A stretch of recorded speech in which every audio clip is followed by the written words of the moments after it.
Évoquons la culture de l'imaginaire avec un artiste, un auteur, dont le livre qu'il vient d'écrire est sorti le samedi 12 octobre. C'est le deuxième livre d'une, on va dire, trilogie. Ça va être un peu plus compliqué, mais on en reparlera dans un instant. On va même parler peut-être un peu de jeu de rôle avec cet auteur. Il s'agit de Olivier Larue. Bonjour Olivier. Bonjour Xavier. Alors, avant d'évoquer cette saga, puisque c'est une saga, avant de parler de numéros de tomes, qui s'appelle Ombre Âge, on va parler donc d'Heroic Fantasy. On va s'intéresser un peu à vous. J'ai cru comprendre que vous travaillez dans une maison d'édition qui s'occupe de jeux de rôle. Ça veut dire que la fantasy, la culture de l'imaginaire est prépondérante dans ce que vous faites dans la vie de tous les jours et même depuis longtemps peut-être. Alors oui, tout à fait. Donc moi je suis prof, c'est ça ma vraie formation. Je suis professeur de français dans un collège et lycée à Aix-en-Provence.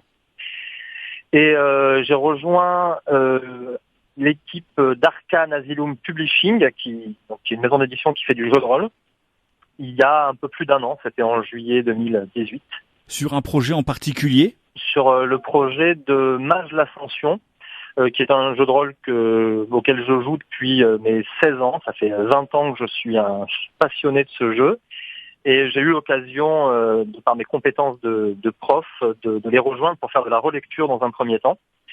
Et comme la collaboration a été plutôt heureuse, ils m'ont proposé de faire de la rédaction. Et puis, voilà, je vais devoir rédiger notamment 2 scénarios et quelques petites aides de jeu pour le livret qui se trouvera dans l'écran de la version française.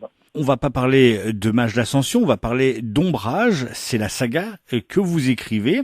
Et donc le dernier tome est sorti ce 12 octobre. Avant d'évoquer encore une fois cette saga, peut-être parlez-nous un peu de votre inspiration, la lecture, la fantasy, la lecture de l'imaginaire. Vous avez découvert ça comment et à quel âge ?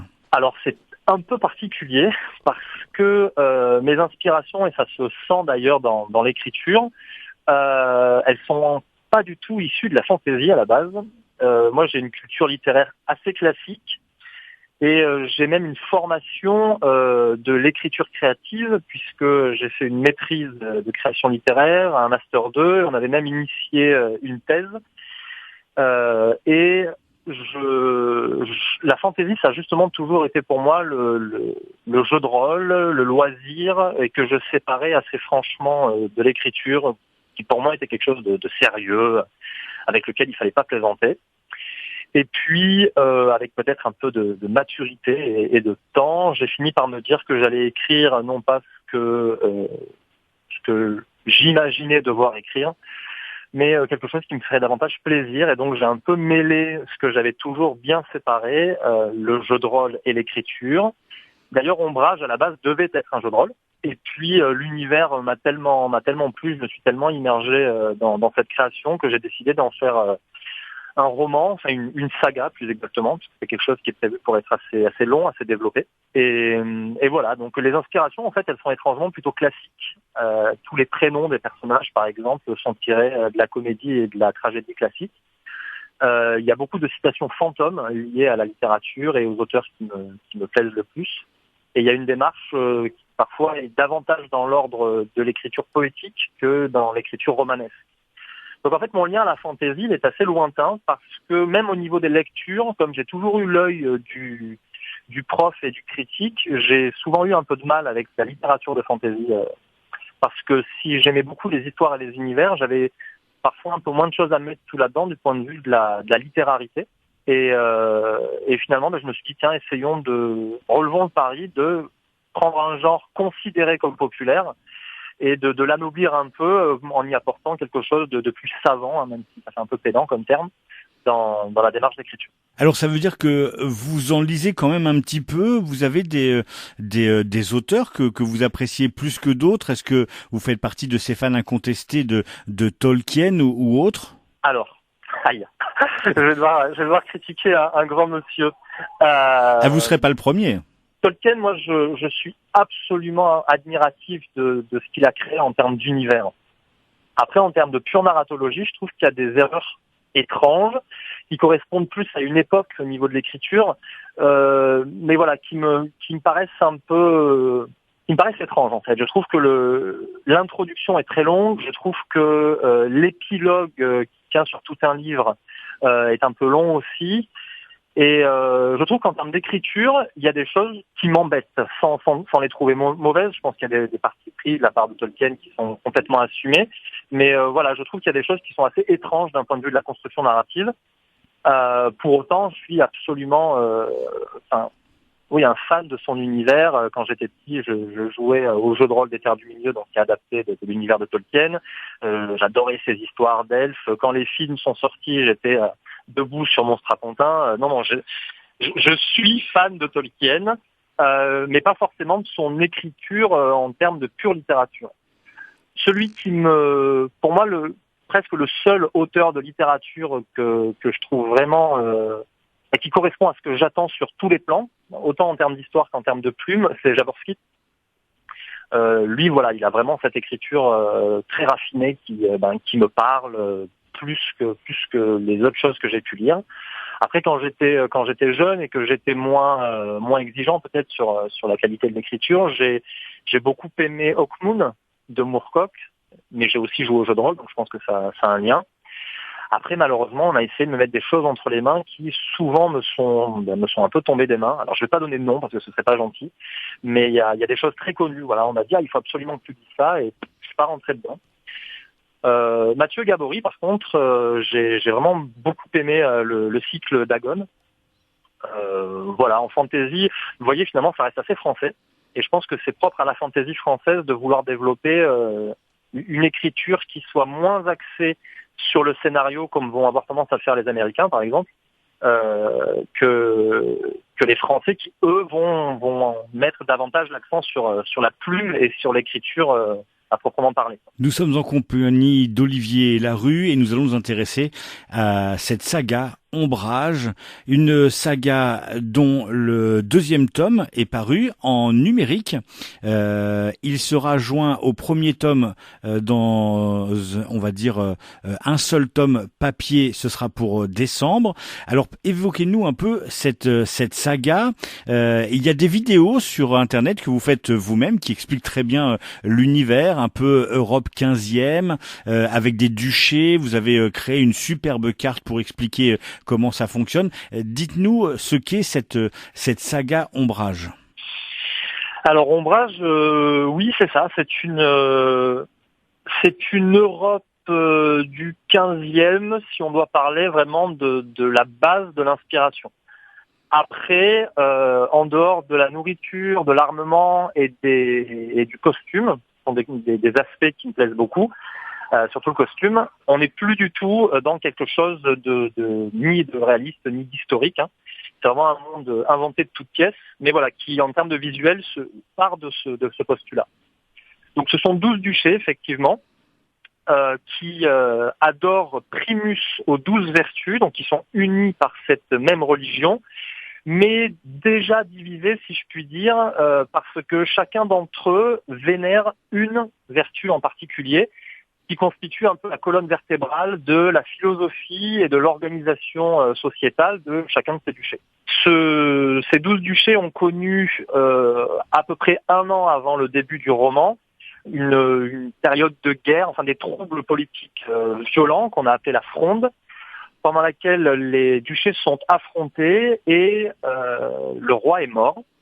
Donc actuellement, dans le Bel Âge, il n'y a pas de roi. Et des créatures étranges qu'on n'avait a priori jamais vues, sorties des eaux, sont arrivées de façon extrêmement brutale, très très nombreuses, et se sont mis à envahir l'ensemble de ces territoires, qui se retrouvent chacun un petit peu repliés sur soi. Les duchés sont, quand ils ont survécu, parce que certains ont complètement périclité, ils sont encerclés par l'ennemi, et une épidémie qui a tué l'ensemble des pigeons voyageurs fait que, en plus de cela, la communication d'un duché à l'autre est extrêmement compliquée. Donc on ne sait pas d'un duché à l'autre ce qu'il en est des autres, qui est encore debout, dans quel état sont les autres duchés. Et on ne sait pas non plus s'il y aurait un roi révélé quelque part. Et on va suivre en fait l'histoire de 3 personnages principaux. Alors c'est ça, ils sont d'abord 3 et puis rapidement ils deviendront 4. Là vraiment on se concentre de façon très égalitaire. J'ai fait 6 chapitres par personnage puisqu'il y a 24 chapitres dans le livre deuxième. On se concentre sur 4 personnages qui au départ étaient 3 effectivement. Et donc chacun de ces personnages correspond à une tonalité et une ambiance un peu différente. On a d'une part l'impatient qui est une sorte de paria qui n'a même pas droit à un nom. Et qui se voit confier une mission assez mystérieuse puisqu'on ne découvrira pas avant la fin du livre deuxième, donc à l'issue du tome 1, le pourquoi, le but de cette mission. Par ailleurs, il y a Adrien qui lui appartient à l'unité d'élite des Creuses Tombeaux, qui sont des hommes déshonorés qui ne retrouveront leur honneur que dans une mort glorieuse et souvent violente. Adrien, lui, se retrouve vraiment dans quelque chose qui touche plus à l'épique. Puisque là, on est vraiment au cœur de la lutte contre ces fameuses créatures. Et puis il y a Arzas, qui lui est plutôt le personnage. Je vous avoue que c'est un peu mon chouchou. C'est pas forcément celui sur lequel j'ai pris le plus de plaisir à écrire, mais la personnalité je la trouve particulièrement attachante. C'est le régent du duché d'Arcane. Il était le conseiller, l'assesseur du duc, et le duc a disparu. Donc il se retrouve à jouer malgré lui le rôle de son maître et il est plutôt mal à l'aise dans ce rôle-là. Il était bien plus à son aise dans l'ombre. Et là, c'est très compliqué pour lui de devoir jouer le rôle de duc. Et donc on va suivre ce personnage qui est empêtré au milieu d'intrigues dont il a bien du mal à s'extraire. Et puis voilà, le 4e personnage, c'est Alcandre, celui qui était venu recruter le fameux impatient. Et on va suivre quelque chose de plus intime, centré sur sa vie de famille, sur son apprentissage, puisqu'il va lui-même apprendre l'ultime pas de la flamme sereine, c'est-à-dire le dernier arcane de son école militaire. Donc voilà, on a comme ça quatre personnages, 4 ambiances différentes. Et puis il faut dire que le premier tome que vous avez sorti a eu un succès assez phénoménal sur la plateforme Amazon. Il s'est retrouvé numéro 1 des ventes dans la catégorie fantasy. On imagine que pour un auteur qui publie sans maison d'édition, parce qu'on va en parler, hein, il y a une page Tipeee pour vous soutenir, ça doit faire bizarre et puis à la fois très plaisir. Alors ça fait bizarre, même si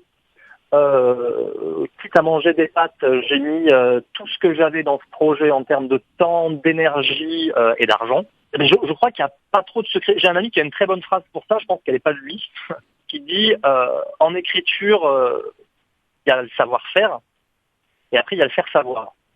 Il me dit le savoir-faire, moi maintenant de temps que je te suis, j'ai l'impression que c'est bon. Après le faire savoir, ça c'est compliqué. Donc j'ai fait vraiment le maximum en termes de communication. J'ai vraiment pas l'impression d'être un escroc quand je vends mon truc parce que je suis convaincu par la qualité que au moins j'ai essayé de produire. Je dis pas que j'ai réussi, ça m'appartient pas. Mais par contre, j'ai vraiment été très sincère dans ma démarche. Et il suffit que je réussisse à le mettre entre les mains des gens. Les gens, mon cœur de cible, les gens qui aiment la fantaisie, qui aiment la littérature, jusqu'à présent, ils ont été très très rares à me faire des retours négatifs. Il y en a bien sûr, il y en a eu quelques-uns. Mais globalement, c'est quand même très très positif. Donc j'ai fait tout ce qu'il fallait pour que le roman soit connu avec mes maigres moyens. Et puis après, le bouche à oreille a fait le reste. Mais c'est vrai que le premier mois a été un peu... ça m'a complètement dépassé. Voilà, on a été pendant quelques semaines, alors ça bouge beaucoup sur Amazon, parce que chaque jour, on peut redescendre à la 2e place et puis remonter à la 1re. Mais oui, on est resté à la 1re place des ventes en fantasy pendant quelques semaines. Non, c'était un beau succès. Je m'attendais pas à quelque chose d'aussi rapide et d'aussi enthousiaste de la part des lecteurs. On évoque donc cette saga Ombrage avec son auteur Olivier Larue.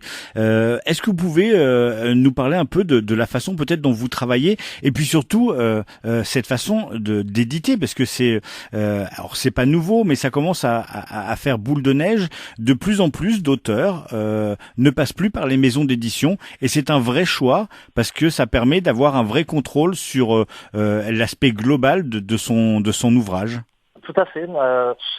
Ça a beaucoup d'avantages et ses inconvénients parce que c'est très compliqué, surtout quand on a une vision assez exigeante de ce que doit être la littérature dans la démarche purement artistique.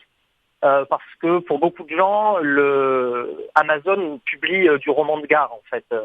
Et ils sont pas perçus comme de véritables éditeurs. Ce qu'ils sont pas d'ailleurs. En fait, il faudrait plus les considérer comme des diffuseurs. Je suis pas moi-même un fan absolu d'Amazon et de son système. Cela dit, à un moment donné, ils proposent quelque chose que les éditeurs ne proposent pas. Les éditeurs, avec la crise, sont malheureusement de plus en plus frileux, encore plus sur des auteurs qu'on ne connaît pas. Ils sont peu aujourd'hui à prendre le risque d'une première œuvre. Et s'ils sont tout à fait honnêtes, quand vous cherchez bien en fait les soi-disant nouveaux auteurs, souvent c'est des gens qui sont allés récupérer justement sur Wattpad, sur Amazon, et qui ont déjà plusieurs milliers de lecteurs derrière eux. Donc en fait la prise de risque elle est assez minime. Et puis il y a le contrôle. Il y a le contrôle éditorial, c'est-à-dire le titre qui peut changer, les petits remaniements qu'on va vous demander d'effectuer sur l'œuvre. Et sans parler du minimum de communication qu'on fera sur l'œuvre parce que ça coûte trop cher. Donc moi, c'est clair que j'ai vendu mon premier livre très très largement à perte. Et ça, c'est difficile de faire comprendre aux gens, mais moi, je m'en moque en fait. Ce que je veux, c'est être lu. Pas faire de l'argent avec ça. Je veux que cette histoire que j'ai à raconter, elle soit lue par le maximum de personnes. Donc je fais en sorte que le livre soit pas trop cher. Je fais en sorte de dépenser des sous que je sais que je retrouverai pas pour qu'on en parle. Et puis je me dis que si un jour vraiment ça marche très fort, peut-être que là je pourrais gagner un peu d'argent, mais pour l'instant c'est pas le but, contrairement à un éditeur. Donc moi j'aurais pas peur de ce qui lui pourra l'effrayer. Et je ferai sans doute plus de publicité, de communication que l'éditeur en fera, parce que ce serait beaucoup de temps et d'énergie pour des promesses de retombées assez maigres. Donc oui, je trouve qu'Amazon, à condition d'être convaincu de faire ça corps et âme, et puis surtout de ne pas mentir aux lecteurs, de leur proposer vraiment quelque chose de sérieux. Je suis convaincu que c'est une bonne alternative aujourd'hui à l'édition traditionnelle. Alors on l'a dit, c'est une saga en plusieurs tomes. Un premier tome est sorti, un deuxième tome vient de sortir. Il y a un format numérique et un format broché. Oui, c'est pour ça que c'est un peu compliqué. D'ailleurs, je m'excuse, mais je reprends un peu sur le découpage. En réalité, c'est une trilogie. Il y aura 3 tomes en papier, mais en numérique. Chacun de ces tomes est divisé en livre premier et livre deuxième. Et donc là, c'est le livre deuxième qui est sorti. Et donc d'ici peu de temps, les 2 livres seront regroupés dans le premier intégral en format broché. Et donc ça, ce sera le tome 1 qui s'appelle La geste de celui qui n'avait point de nom. Donc là, le livre deuxième vient de sortir et le brochet réunira le livre premier et le livre deuxième. Donc en numérique, ça fera 6 volumes et en papier, ça fera 3 tomes. Tout à fait. Merci beaucoup, Olivier, de nous avoir parlé de cette saga Ombrage, une saga fantasy dont le deuxième tome vient de sortir, le deuxième livre vient de sortir ce samedi 12 octobre. Très bonne continuation, on surveille et puis on en profite pour dire surtout que comme vous êtes auto-édité, vous avez besoin d'aide. C'est pour ça qu'il y a une page Tipeee qui a besoin du soutien. Il y a une page Facebook, il y a une page YouTube où vous expliquez très bien vous-même en vidéo ce qu'est cette saga Ombrage, les différents duchés, les personnages que l'on retrouve. Donc il suffit de chercher Ombrage, ombre comme l'ombre et l'âge comme l'âge tout simplement. Et vous, en tapant Ombrage dans n'importe quel moteur de recherche, sur Facebook, sur YouTube, vous trouverez ces vidéos, la page Tipeee. Et si vous aimez, on incite les gens à aller aider les auteurs comme ça qui n'ont pas de maison d'édition et qui proposent de la littérature et de la fantasy de très bonne qualité. Merci beaucoup Olivier Larue et très bonne continuation à vous. Merci à vous.